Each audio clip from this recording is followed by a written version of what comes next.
This is SSPTV News, brought to you by Samsung Productions and the Hazleton Standard Speaker. Chicago Cubs manager Joe Maddon is back, and he has some backpacks that are going to do a lot of good in our community.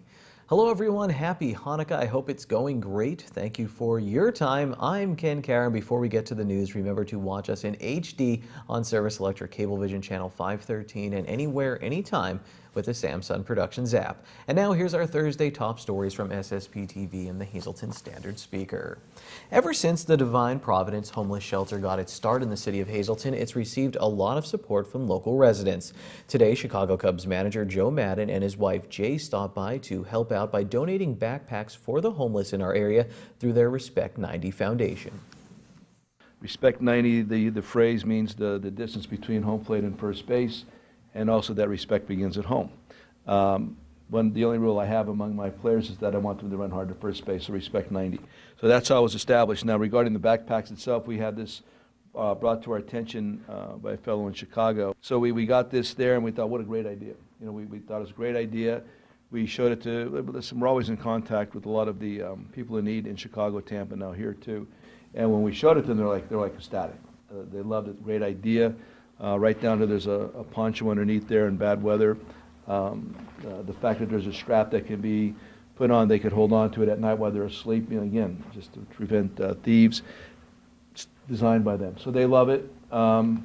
I shouldn't even. They are you know, brothers and sisters in need. So anyway, we thought it was a great method to really you know, continue to get Respect 90 out there and provide a service or an idea that's absolutely necessary. Big day here at Catholic Social Services, here with the director for Greater Hazleton, Neil Alberto. And it's always good when Joe Maddon stops by to pay you a visit. This building right now, if you could look behind us, there's a lot going on. Can we get a little bit of an update about where you're at right now? Yeah, you know, we wanted to actually have this presentation here because the location of the building of where we're in right now will become the permanent site for Divine Providence Shelter, which is a program of Catholic Social Services. And it will be totally self-contained in this space, sleeping area, registration area, eating area, just, you know, lounge area as well. So it'll be able to afford those individuals the space that they need, the meal program, and the supportive services as well. The whole building will be converted into what we're calling Emergency Shelter Residential Center. So in another part of the building is actually going to be a program for young adults between the ages of 18 to 26 who unfortunately don't have a permanent home. And it's a partnership with Luzerne, Wyoming County Mental Health Services. And so it'll be an opportunity to be able to provide what we're calling transitional living for them and give them the opportunity to learn life skills and move towards self-sufficiency. Two more things. One is it's the season of giving. If people feel so moved, they want to donate or they want to donate time, what can they do? How can they get in touch with you? This weekend, in conjunction with two other organizations, we'll be doing our Christmas distribution. It'll be at Queen of Heaven Parish at Our Lady of Grace Church, 13th and Vine Street. There'll probably be over 600 families that'll be receiving food for that giveaway, and then at the same time Christmas presents will be given out to families as well. So excellent opportunity for some folks if they'd like to come volunteer and call the office. I mean, there's always opportunities to help in different ways throughout the year at the pantry, helping to get some things in this building in order before construction really gets going. That would be wonderful as well. It's also the weekend to help out the Hazleton Integration Project. So a lot going on in Hazleton and a lot of opportunities to do some good. I also talked with Jay Maddon, and next week we will learn a lot more about the Respect 90 Foundation here on SSP TV News. Well, today's snowfall resulted in the first cancellation of classes in the Hazleton Area School District. It also caused some uncertainty about where to park in the city of Hazleton. Mayor Jeff Cassat tells SSP TV News that the city will be plowing in accordance with the new signs. His advice: do not park where there is a blue or yellow sign. Motorists who park where there is a blue or yellow sign risk getting plowed in. Questions surfaced after the new signs were installed, and City Council rejected an ordinance in September that would make the snow parking ordinance comply with the new signs. The mayor hopes that the confusion will be settled when the new council takes office in January. Meanwhile, the mayor reminds motorists that the city's snow ban is in effect when there is a significant amount of snow or we are expecting multiple storms that will accumulate. I'll let you know if any more white stuff is expected in the updated forecast from the National Weather Service a little later in the show.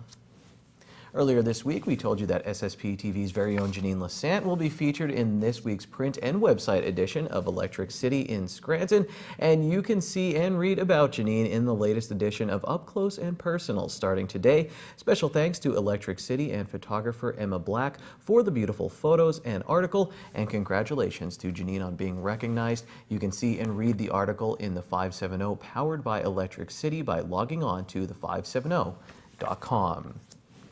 Members of the Greater Hazleton Chamber of Commerce were celebrating the holiday season last night. The Chamber's Women's Networking Committee hosted its annual mixer at Four Blooms Restaurant in Drums. The event featured complimentary hors d'oeuvres, a cash bar, prizes, and a chance to mix and mingle. The evening capped off with the announcement of winners of the 2017 Holiday Tree Decorating Contest. Unfortunately, SSPTV's entry was not recognized, so we're not going to finish the story.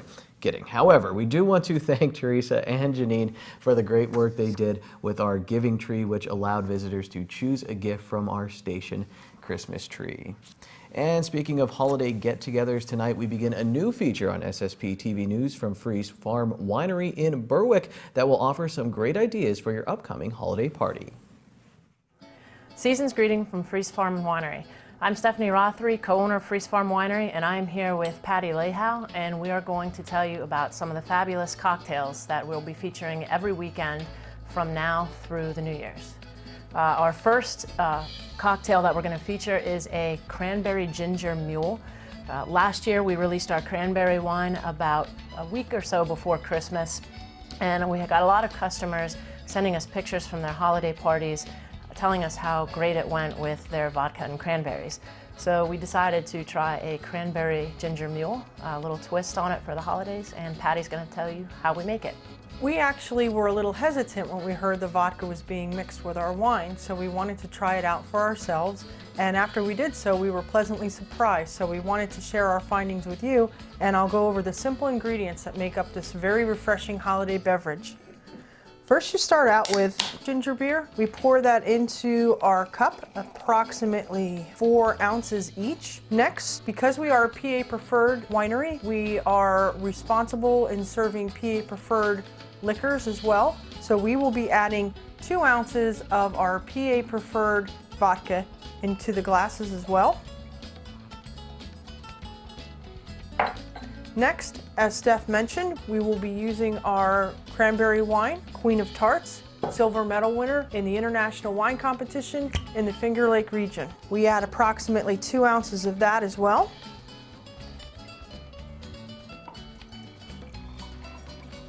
Give or take, more give than take. Juice from a full lime. And some whole cranberries frozen to act as the ice cubes. Stir it up and enjoy your refreshing holiday beverage. This is SSPTV News, brought to you by Samsung Productions and the Hazleton Standard Speaker.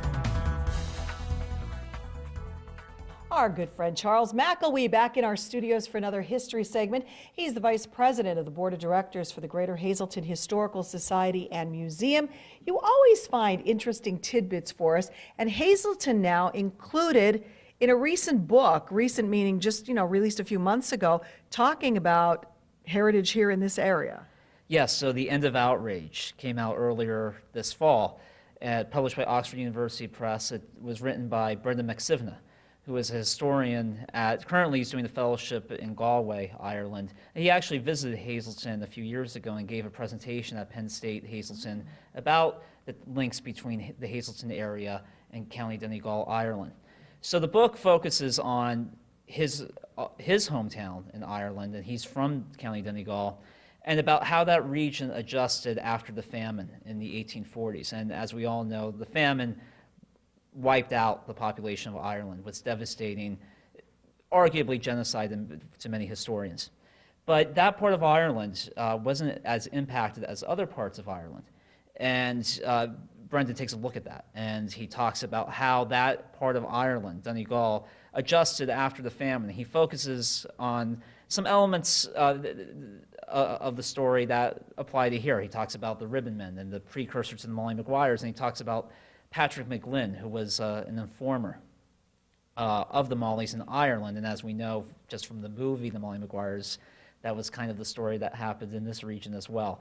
But I highly suggest that anybody with Irish roots in the Hazleton area, that they read this book, because the index itself reads like the roster of St. Gabriel's Parish in the, I guess, the 20th century, or really, more likely than not, if your family immigrated here from Donegal, your last name will be found in this book, because it talks about different families. And I even found out my own, the McDevitt's who I'm descended from, they were innkeepers in Ireland. He talks about them. So every family, I highly suspect, would find something out about themselves if they read this book. And it's a fascinating read, and I highly recommend it. Are you continuing to be amazed by the fact that Hazleton is always prominent in a lot of these, books like this, of this nature, and that, like, our history is kind of well known? 6 degrees of Hazleton every time. It really is. It's incredible. And you'll find out bizarre things about your culture if you're Irish. I mean, in Donegal in the early 1800s, they were Catholic, but they were not practicing Catholicism the way we imagine it today. They were not as devoted. They were not going to church every Sunday. They were not devoted. There wasn't a sacramental devotion, because really they were incorporating elements of their native Irish culture, that mystical culture, into Catholicism.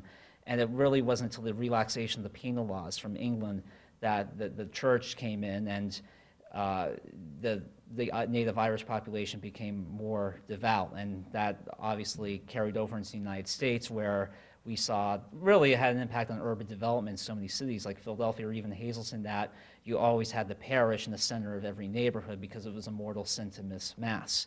So you always had to be within walking distance because of the transportation of the 19th century. But just little things like that, little elements of your past lineage, that I think will make this read very entertaining. All righty. And as you're here all the time, we always want to give a plug for the Historical Society. So if people want to go make a donation or find out more about the history of our area, where do they go to? Please visit hazletonhistory.org. All righty. Charles McElwee, he'll be back with us again with more interesting tidbits of our history. Time now for weather on SSPTV News. Look at that behind the Hazleton National Bank building. We see some clouds, but some clear sky as well. It's going to be a partly cloudy night, and that's good news. Although we missed the peak of the Geminid meteor shower last night, tonight head back out there. It'll still be okay. Maybe not as good as last night. It's going to be cold, so bundle up out there. And of course, through these cold stretches, remember to bring in your pets from outside. They get cold as well. Tonight, partly cloudy, low of around 11 degrees. On Friday, we have a 20% chance of snow showers. Afternoon, mostly cloudy, high of 24 degrees. At night, we'll see some scattered flurries, cloudy, and then becoming partly cloudy, low of 18. Saturday, 28 degrees is our high, partly sunny, wind gusts as high as 23 miles per hour. At night, partly cloudy, low of 19 degrees. Things heat up on Sunday, partly sunny with a high near 35 degrees. And then Sunday night, a chance of snow showers, mostly cloudy, low of 27. Monday, mostly cloudy, high of 39. Monday night, mostly cloudy, low of 28 degrees. And coming up next on SSPTV News, we have sports. Dino Alberto is here. We'll take a look at the local racing scene in 2017.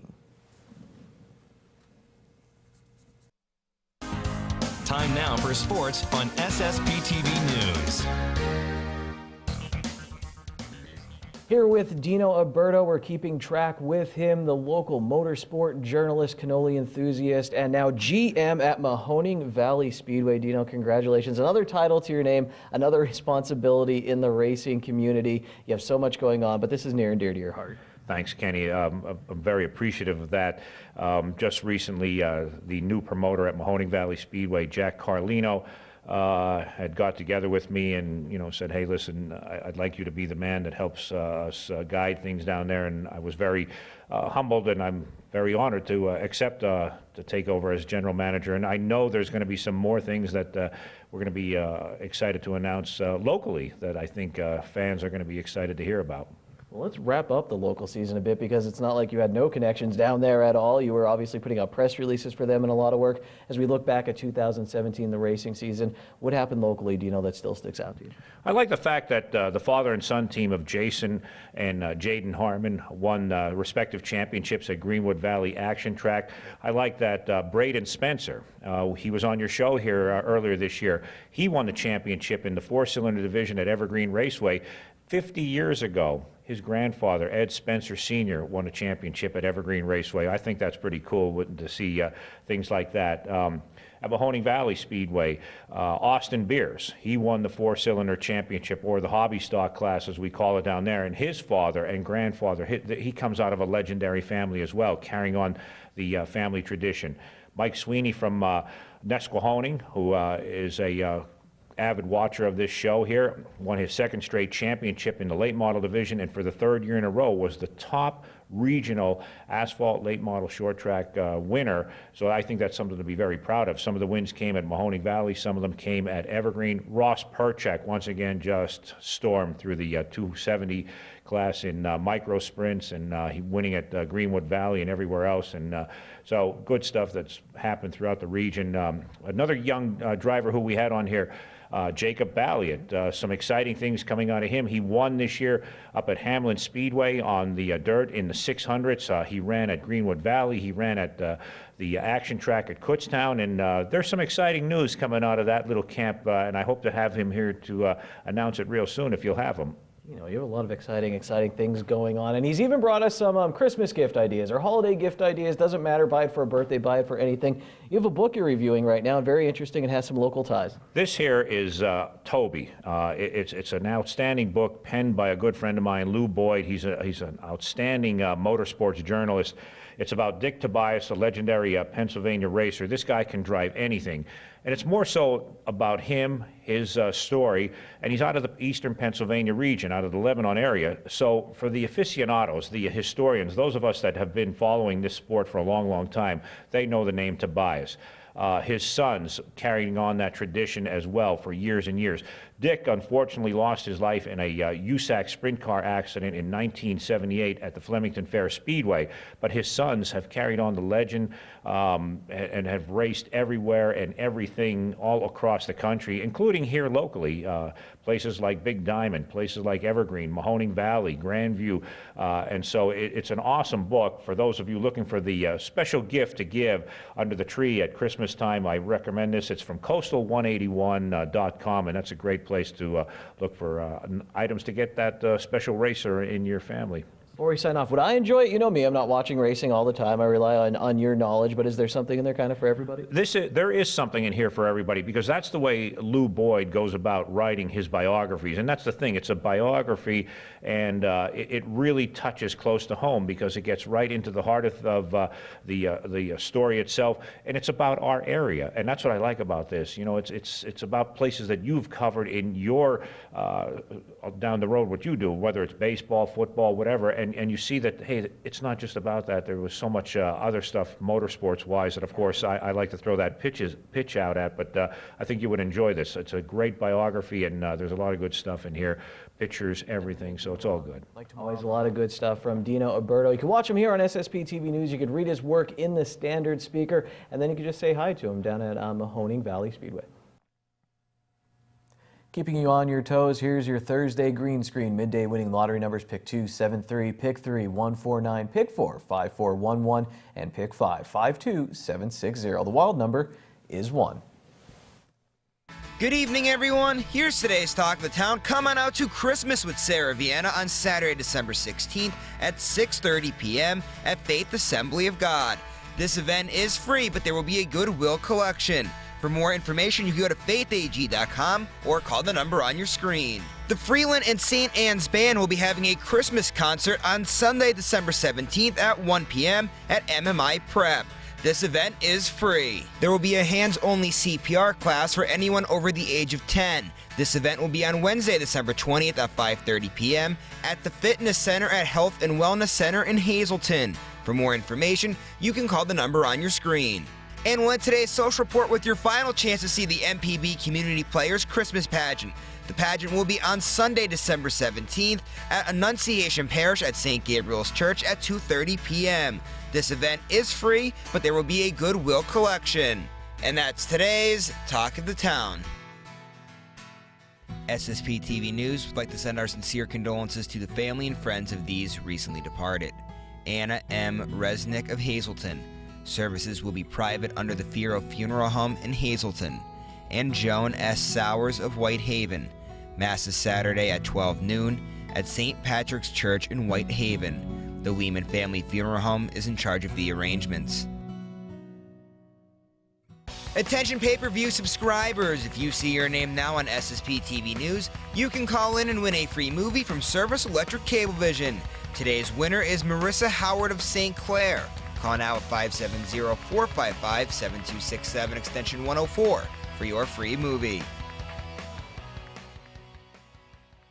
And we end tonight with a fun holiday fact. Did you know that the popular poinsettia plant is originally from Mexico? It was brought to America in 1829 by Joel Poinsett. If you have a fun holiday fact, you can email them to lisa@ssptv. Here's another fun fact. Star Wars The Last Jedi opens tonight in theaters. If you see our Andy Fisher there or Tom Novotny, tell them hello and may the Force be with them and you. Take it easy, everyone. I'm a Star Trek fan. Sorry, but Star Wars is cool too.